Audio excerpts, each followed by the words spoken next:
দর্শক আসসালামু আলাইকুম। 2025 ক্লাব বিশ্বকাপ সেমিফাইনাল সময়সূচি কবে কখন শুরু হবে, কিভাবে দেখবেন, বিস্তারিত সময়সূচি জানুন পুরো ভিডিওতে।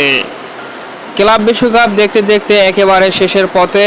কোয়ার্টার ফাইনাল থেকে সেমিফাইনাল নিশ্চিত করেছে 4 দল, এরপর ফাইনাল। তো সেমিফাইনালে উঠেছে Brazilian club Fluminense, English club Chelsea, ফ্রান্সের ক্লাব পিএসজি আর স্পেনের ক্লাব রিয়াল মাদ্রিদ। এই 4 দল উঠেছে সেমিফাইনালে।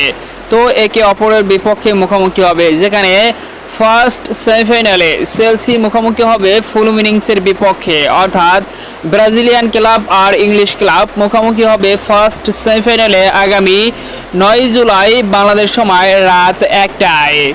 সেকেন্ড সেমিফাইনালে big high voltage super clasico ম্যাচে মুখোমুখি হতে যাচ্ছে প্যারিসের ক্লাব পিএসজি আর স্পেনের ক্লাব রিয়াল মাদ্রিদ। দুর্দান্ত এই হাই ভোল্টেজ ম্যাচটি আগামী 10 জুলাই রাত 1টায় মুখোমুখি হবে। তো এই বিগ ম্যাচ থেকে যে কোনো এক দল, আর উপরে ফ্লুমিনেন্স চেলসির ম্যাচ থেকে যে কোনো এক দল উঠবে ফাইনালে। তো আমার প্রেডিকশন মতে পিএসজি এবং চেলসি যেতে পারে এবারের ক্লাব বিশ্বকাপের ফাইনালে। তো আপনার মতে কারা যেতে পারে ক্লাব বিশ্বকাপের ফাইনালে? অবশ্যই কমেন্টসে আপনার মূল্যবান মতামত জানিয়ে যাবেন।